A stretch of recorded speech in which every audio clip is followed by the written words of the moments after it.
Maayong buntag di ana sad ta sa atong garden. Atong lilion kung unsa ka maayo ang Ginoo, mao ni ang iyang gasa sa atoa kung kita mag kugi. Kay di ba na ay panultihon giingon niya nga lihok tao kay tabangan ta ka. So kung dili ta mo lihok, walay grasya nga moabot sa atoa. Dili ta tabangan sa Ginoo. Mao na ang mga tapulan. Walay grasya nga moabot kay magsigirag lingkod. Paghulat raw na ay mutunol dayon. Kung walay mutunol, maingon dayon katong mga na ay daghan blessing nga moabot. Maingon dayon nga hakog dalo. Dautan dayon kay magulat ra sila og tagaan. Wa sila tagay nagulat. Kung dili sila matagaan, maingon dayon hakog. Dautan na dayon kang tao. Mauna nga kinahanglan magkugi para naatay mga grasya nga gikan sa Ginoo. Kani grasya ni gikan sa Ginoo kay dili ni kaya himuon sa tao.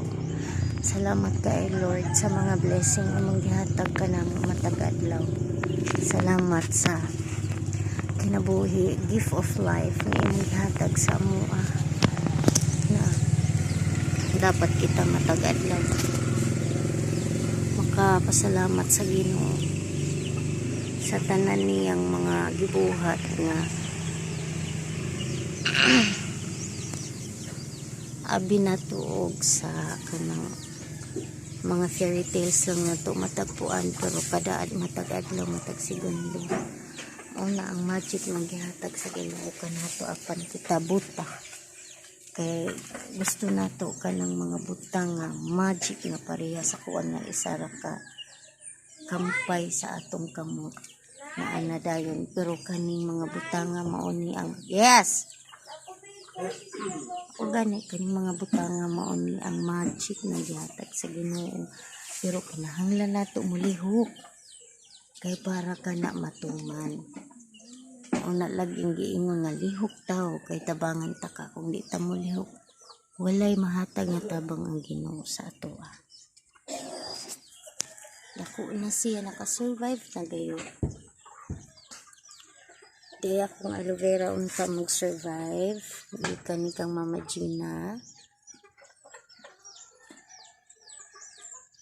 Kadaghanon sa nato na. Bago pa na ako na gitanong. Kaya katong gipangayo na ako akong gitanong para mauwaw sa tasigig pangayo. Na nga. Ako dali sa ilalong sa akong trellis. Gana ka siya tanawon ini mag-ano kada sa ilalong. Pero wow, thank you Lord sa biyaya. Ara lami kay siya tanaw-tanawon kinaanag yoy mga namitay.